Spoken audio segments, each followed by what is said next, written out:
vont aller méditer. Il y a des gens qui vont aller méditer. Parce que je comprends pas quand l'Esprit de Dieu parle, comment certains ils peuvent rester loin de la méditation comme ça. Ah, Seigneur. Non, bref, écoutez seulement. Donc là, je vais vous parler d'histoire de Lazare. C'est-à-dire que Lazare, c'était un ami de Jésus. Maintenant, on apprend dans Jean 11 qu'il est mort depuis 4 jours. Ok?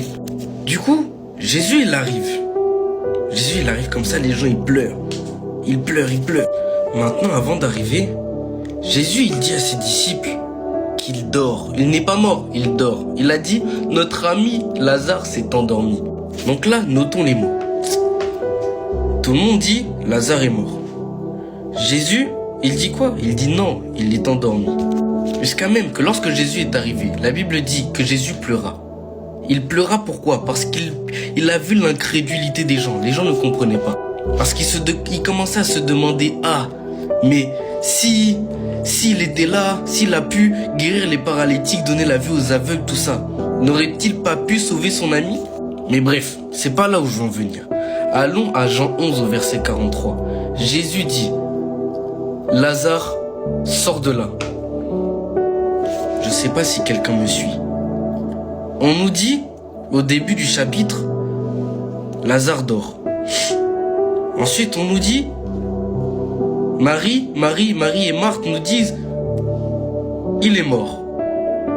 Et Jésus, au lieu de dire, réveille-toi ou sois ressuscité, il lui dit, sors de là. Jésus a parlé à Lazare comme s'il était dans sa chambre. Comme s'il était juste dans sa chambre, il était en pleine activité. C'est-à-dire qu'au lieu de dire à Lazare, réveille-toi, il lui dit, sors, comme si Lazare est déjà vivant.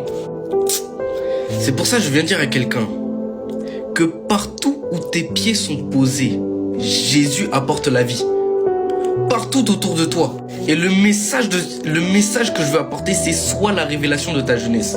C'est-à-dire que Lazare était dans le tombeau. Il était à l'ombre, il était seul, considéré comme mort. Jésus a considéré qu'il avait toujours la capacité d'avoir la lumière sur lui. Il avait toujours la capacité d'être vivant. Donc ce qui s'est passé, Jésus, il n'est pas rentré dans le tombeau. Parce qu'à ce moment-là, la lumière s'abritera. Donc il n'y aura plus de lumière. Mais il appelle ceux qui sont dans l'ombre à venir à la lumière. Donc toi, mon frère, ma sœur, toi qui as encore peur d'être révélé, toi qui as encore peur d'être mis en avant, de te mettre en avant, Jésus, il t'appelle, il te dit, sors de là. Toi qui ton esprit est toujours mort, il te dit, sors de là.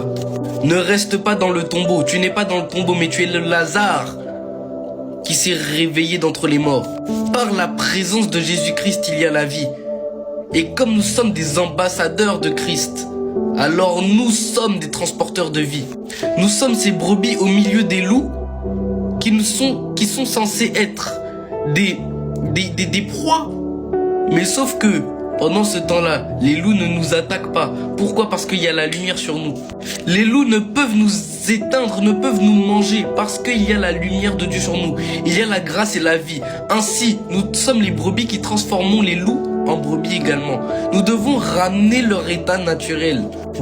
Et là où la mort est, la vie est lorsque Jésus est présent.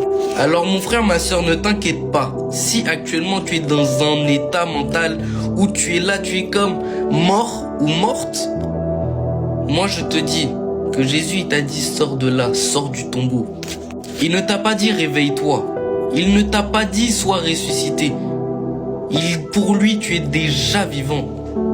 Tu es déjà vivant, il t'a déjà choisi.